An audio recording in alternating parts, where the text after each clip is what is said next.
And welcome back to our Standing Watch program. The world was left in shock and disbelief when it was announced that President Obama would receive the Nobel Peace Prize this year. Let me read to you from an article which was published in Times Online on October 9. It says, "The award of this year's Nobel Peace Prize to President Obama will be met with widespread incredulity, consternation in many capitals, and probably deep embarrassment by the president himself. Rarely has an award had such an obvious political and partisan intent. The prize risks looking preposterous in its claim," the article goes on to say, "patronizing in its intentions and demeaning in its attempt to build up a man who has barely begun his period in office, let alone achieved any tangible outcome for peace." And then they go on to say, "There is a further irony in offering a peace prize to a president whose principal preoccupation at the moment is when and how to expand the war in Afghanistan." If that is not bad enough, here's a shocking article by WorldNet Daily, which was published on October 10.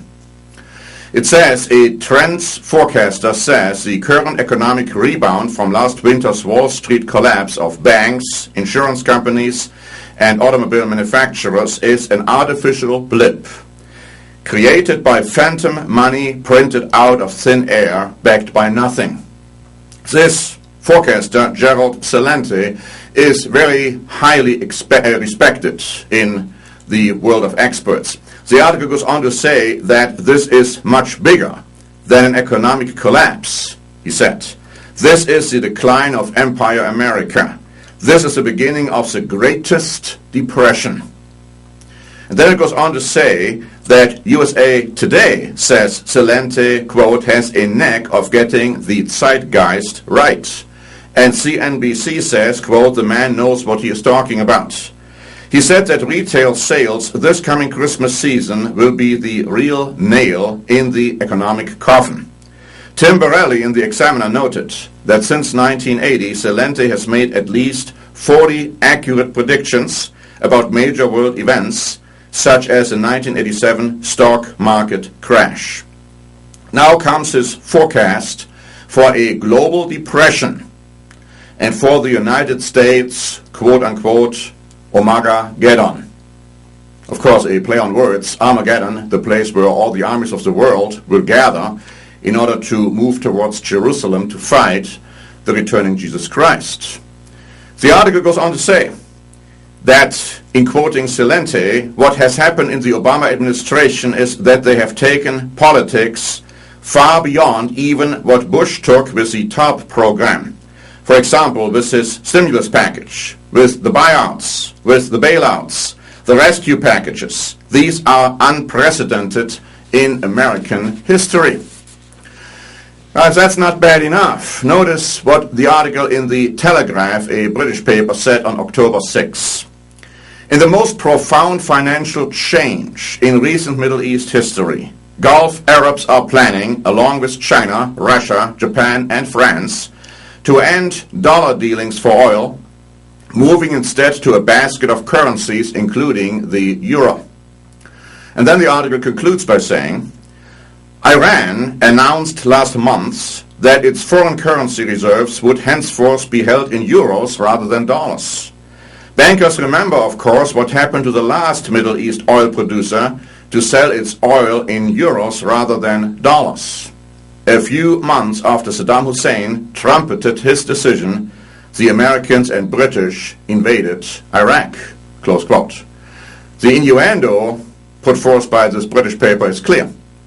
And if the United States should get involved in a war with Iran, most commentators feel that this would further bog down the United States of America. In fact, we can't even win the war in Afghanistan. We haven't really accomplished anything great in Iraq. Only imagine what would happen if there's another war now with Iran. Notice what the New York Post wrote on October 13. Bernanke could go down in economic history as a man who killed the greenback, the dollar, on the operation table.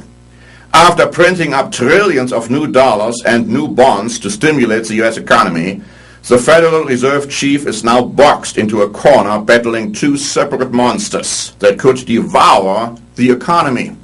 Ravenous inflation on one hand and a perilous recession on the other. It goes on to say, he is in a crisis worse than the meltdown ever was, said Peter Schiff, president of Euro-Pacific Capital. I fear that he could be the Fed chairman who brought down the whole thing. The stimulus is what is toxic. We are poisoning ourselves and the global economy with it. Now, with America's downfall, and if you have listened to our programs for a while, you know that I have consistently told you that America will go down because the Bible prophesies very clearly the fate of the United States of America in these last days. But who is going to be the player replacing the power block of the United States of America? And again, I have told you this too for quite a while. Notice what the Spiegel Online wrote in an article which was published right after Ireland decided that they would want to become a part of the Lisbon Treaty. It says, with the Lisbon Treaty approaching the final hurdles before it is adopted, it is time for the European Union to take a bold step forward. And who is supposedly leading this development? It goes on to say, it is up to Germany's new government to lead the EU out of a decade of doldrums. A European army would be a good place to start. Only Germany can lead. And yes, the Bible says that Germany is going to lead the United States of Europe. It goes on to say that a unified market and a common currency would have been unthinkable without German leadership. And then it says, we want a European Union that plays an active role in the world. But this European Union, as it will ultimately manifest itself, is not going to be a very democratic power bloc. We already see the signs on the wall. Here is an article by the Financial Times Deutschland stating, the fact that an overwhelming majority of Irish voters supported the Lisbon Treaty has a lot to do with the financial crisis. The strong yes vote was clouded by the fact that it was a result of a fear campaign. And the German paper Die Tageszeitung went even a step further, saying, everyone who 8 years ago at the Constitutional Convention dreamed of a more democratic Europe have now lost. The new treaty will never get over the blemish of how it came about. The people who said no the first time were either not asked the second time or were blackmailed with a threat of being marginalized in economically tough times. And so it's no wonder that we find the following statement in the Financial Times dated October 5.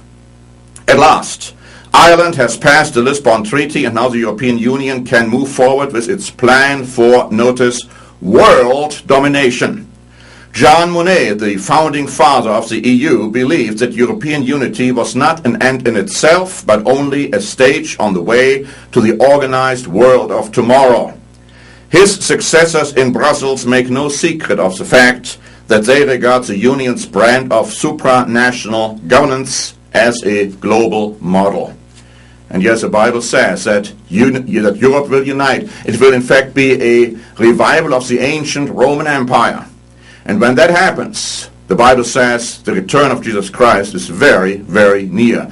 These two factors, the downfall of the United States of America and the rise of Europe, show us how near Jesus Christ's return is. If you want to know more about the fate of America, the fate of Great Britain, the fate of Europe, and how close we are to the return of Christ, I recommend strongly to you to read our free booklets. And we have published many booklets, which are all on our website. The one is Europe and Prophecy. The other one is The Fall and Rise of Britain and America.